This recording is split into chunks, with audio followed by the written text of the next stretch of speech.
மக்களே இப்போ பார்த்தீங்கன்னா டிவிஎஸ் ஆர்பிட்டர் V2 புது வண்டி வாங்கியிருக்கேன். ஆக்சுவலாக இது பார்த்தீங்கன்னா டெலிவரி பர்பஸ்க்காக தான் வாங்கியிருக்கேன் நான், ஃபுட் டெலிவரி பண்ணுறதுக்காக. எனக்கு பார்த்தீங்கன்னா ஒரு நாளைக்கு ஒரு 120 கிலோமீட்டர் அதுக்கு மேலே கூட ஓடுது, 130 கூட ஓட்டுவேன் நான். ஆனால் இதோட ரேஞ்சு பார்த்தீங்கன்னா 115 தான் வரும் எக்கனாமியில். அதே போல் சிட்டி மோடில் போனோன்னா 97 அந்த ரேஞ்சு தான் வருது ஃபுல் சார்ஜ் பண்ணோன்னா. அதே போல் சார்ஜ் ஃபுல்லாக ஆகிறதுக்கு 0லேருந்து 85% வரைக்கும் ஆகிறதுக்கு ஒரு 4.5 மணி நேரம் கிட்ட ஆகுது. அதே ஃபுல்லாக ஏற்றணுன்னா பார்த்திங்கன்னா எனக்கு தெரிஞ்சு 5லேருந்து 6 மணி நேரம் கிட்ட கூட ஆகலாம். நைட்டு போட்டு பார்த்திங்கன்னா தான் உங்களுக்கு கரெக்டாக சார்ஜ் ஆகிறதுக்கு கரெக்டாக இருக்கும், ஃபுல் சார்ஜ் பண்ணுறதா இருந்தால். ஆனால் என்ன கேட்டிங்கன்னா ஃபுல் சார்ஜ் பண்ணக்கூடாதுன்னு சொல்கிறாங்க. அதாவது ஒரு 85% இல்லை 90 எடுத்துடணும். அதே போல் 20 கீழே ட்ரை ஆக்கக்கூடாதுன்னு சொல்லுவாங்க. ஸோ நானும் அதுதான் பற்றி. அது எதுனாலனா பேட்ரி லைஃப் கொஞ்சம் அதிகமாக வரும்னு சொல்கிறாங்க. ஆக்சுவலாக இது வந்து NMC பேட்ரி இந்த வண்டியில் இருக்கிறது. LFP பேட்டரியாக இருந்தால் இன்னும் கூட கொஞ்சம் லைஃப் வரும். அதே போல் அது வந்து சேஃபான பேட்டரின்னு சொல்லுவாங்க. ஆனால் இந்த பேட்டரி வந்து கொஞ்சம் எப்படி சொல்கிறது, ஆல்ரெடி தெரியும் உங்களுக்கு அந்த எலக்ட்ரிக் பேட்டரியில் இருந்த பிரச்சனை மாதிரி ஒன்றும் இல்லைங்க. LFP பேட்டரி வந்து வெடிக்கிறதுக்கு வாய்ப்பு கொஞ்சம் கம்மி. இந்த பேட்டரி வந்து வெடிக்கிறதுக்கு வாய்ப்பு இருக்குது. ஆனால் இப்போ கொஞ்சம் அந்தளவுக்கு இல்லை, ரெகுலேட் பண்ணிட்டாங்க. இருந்தாலும் வந்து LFP பேட்டரி சேஃப்னு சொல்கிறாங்க. நமக்கு வந்து பட்ஜெட்டுன்றனால நான் இந்த வண்டி தான் வாங்கிட்டேன்.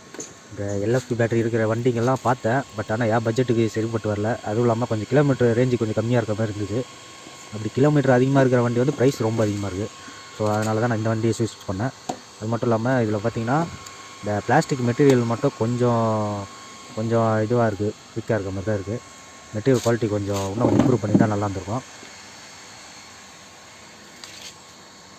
இதே போல் டிவிஎஸ் iQube வந்து இதோட கொஞ்சம் ரேஞ்ச் அதிகமாக இருக்க வண்டிலாம் இருக்குது. ஆனால் பட்ஜெட் வந்து இதோட கொஞ்சம் அதிகமாக வரும். அதில் பார்த்திங்கன்னா 3 வேரியன்ட் இருக்குதுன்னு நினைக்கிறேன். ஸோ உங்கள் பட்ஜெட்டுக்கு ஏற்ற மாதிரி நீங்கள் செலக்ட் பண்ணிக்கோங்க. இதில் பார்த்திங்கன்னா அப்புறம் மொபைல் சார்ஜ் போடுற ஆப்ஷன் கொடுத்துருக்காங்க. அது இப்போ எல்லா வண்டியிலும் வர்றது தான், பெட்ரோல் பைக்லேயே இருக்குது. ஸோ அது கொஞ்சம் நமக்கு ஹெல்ப்ஃபுல்லாக இருக்கும்.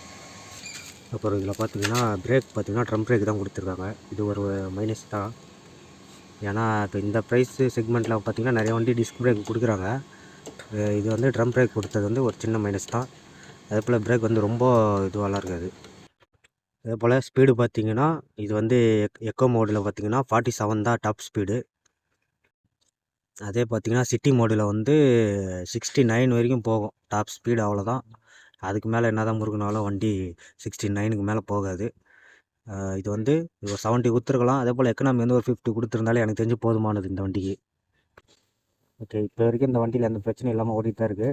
நான் இந்த வண்டி வச்சு தான் இப்போதைக்கு வேலை பார்த்துட்டு இருக்கேன். ஃபுட் டெலிவரி தான் பார்க்குறேன். ஸோ இப்போதைக்கு வண்டி நல்லா தான் இருக்குது. போக போக எதனா இஷ்யூ இருந்தால் அப்டேட் பண்ணுறேன் நான். ஸோ நீங்கள் எலக்ட்ரிக் வண்டி வாங்கினீங்கன்னா இந்த IDC ரேட்டை மட்டும் பார்க்காம ரியல் டைம் ரேட்